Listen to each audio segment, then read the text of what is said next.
Modem का पूरा नाम क्या होता है? मॉड्यूलेटर और डीमॉडम मॉड्यूलेटर। आपका जो मॉडम शब्द है वो दो शब्दों से मिलकर बना है, मॉडेम, मॉड्यूलेटर और डीमॉड्यूलेटर। मॉड्यूलेटर क्या है? वह यंत्र जो डिजिटल सिग्नल को एनालॉग सिग्नल में बदले। अभी कुछ देर पहले मैंने आपको समझाया था ना कुछ पिछले वीडियोस में कि हमारे द्वारा उत्पन्न की गई जो ध्वनियां हैं वो एनालॉग है। तो एनालॉग बहुत दूर तक नहीं जाती, इसको क्या करते हैं हम? डिजिटल रूप में बदलते हैं ताकि ये बहुत दूर तक संचरण कर सके। तो एनालॉग को डिजिटल में बदलने के लिए ही क्या उपयोग किया जाता है? मॉडेम। ठीक। और डीमॉड्यूलेटर क्या है? ये एनालॉग सिग्नल को डिजिटल सिग्नल में पुनः परिवर्तित कर देता है। एनालॉग सिग्नल को डिजिटल सिग्नल में क्या करते हैं? पुनः परिवर्तित करते हैं। तो समांतर, ट्रांसमिशन मोड, ये सब चीजें क्या होती हैं? इसको समझने से पूर्व मॉडेम के एक बार ऐसा समझिए कि ये सेंडर है, ये क्या है? रिसीवर है।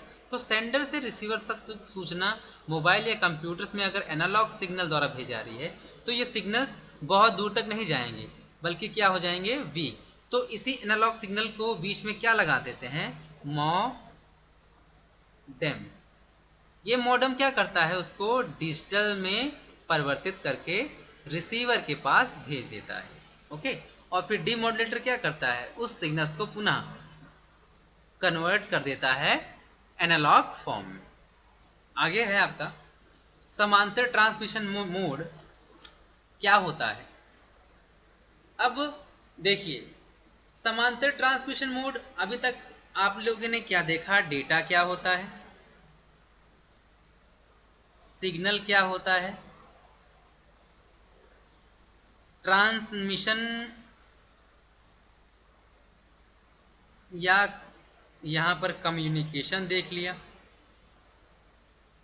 तो इन सारी चीजों में जब सेंडर और रिसीवर रिस्पॉन्सिबल है तो सेंडर के द्वारा जो फाइल या सूचना भेज जा रही है कैसे भेज जा रही है? एक साथ पूरी भेज दी जा रही है या थोड़ी थोड़ी करके भेज जा रही है?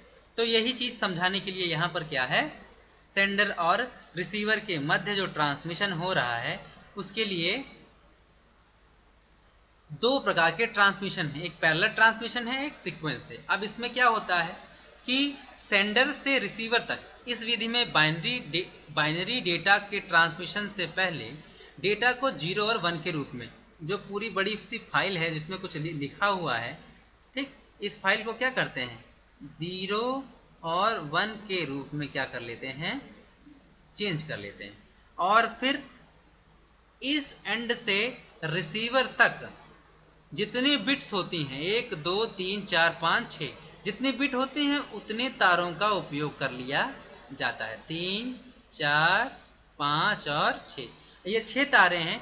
तो इन 6 के 6 तारों से क्या है? बारी बारी से एक एक बिट भेज दिया जाता है। 1 1 0। देखो यहाँ पर जगह कम है, मैं यहाँ एग्जाम्पल लेके बता देता हूँ कि यहाँ डेटा ट्रांसमिशन से पहले डेटा को 0 तथा 1 के रूप में n बिटों के समूह में संगठित करके भेज दिया जाता है। जैसे यहाँ पे एक एग्जाम्पल है, यहाँ पे 101 में कुल कितनी बिट्स हैं? 1 2 3 बिट हैं। तो यहाँ पे तारें कितनी उपयोग की गई हैं? 3। यहाँ पे जो उपयोग की गई तारें कितनी हैं? पहली तार, दूसरी तार और तीसरी तार, जिसके द्वारा डेटा का क्या हो रहा है? ट्रांसमिशन हो रहा है। अगर यही तार इतनी ना हो के कितनी तार होती? 4 तारें होती। तो अगर ये 10 ये होता तो यहाँ पे क्या था? पहले 0 भेजा जाता, यहाँ पे क्या होता? पहले 0 भेजा जाता और तारों की संख्या बढ़ जाती। ओके, आगे चलते हैं।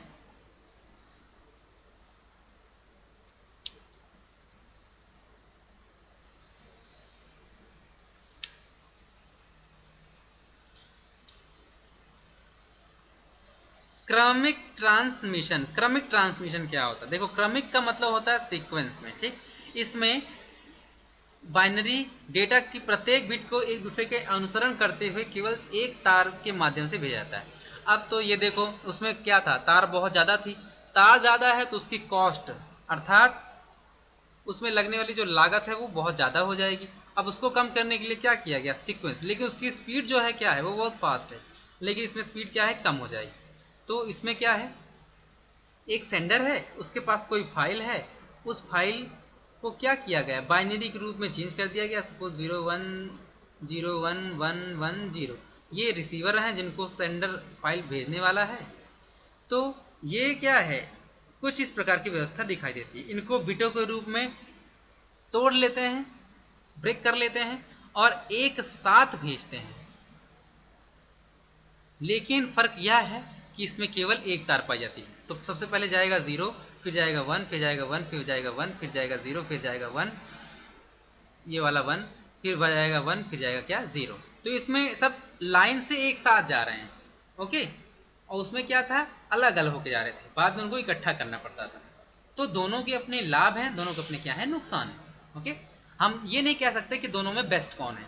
आवश्यकता के अनुसार, उपयोग के अनुसार दोनों, both things is best।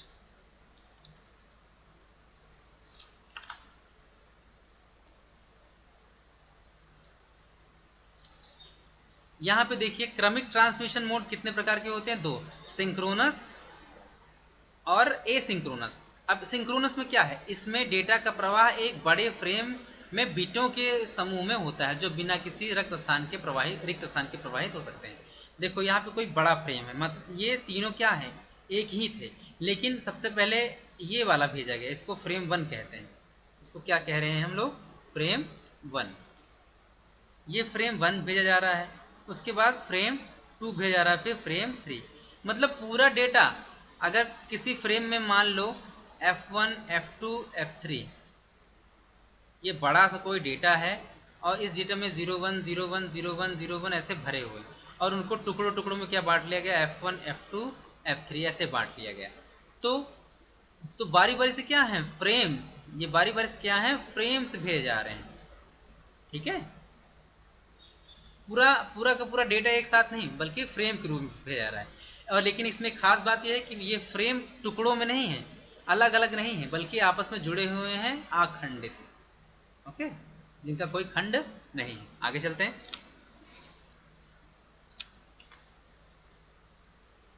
Synchronous transmission mode, अब ये सबसे महत्वपूर्ण है। देखो सिंक्रोनस ट्रांसमिशन मोड में क्या है, इसमें डेटा का प्रवाह बाइट के रूप में होता है, और बाकी में क्या था, बिट के रूप में है।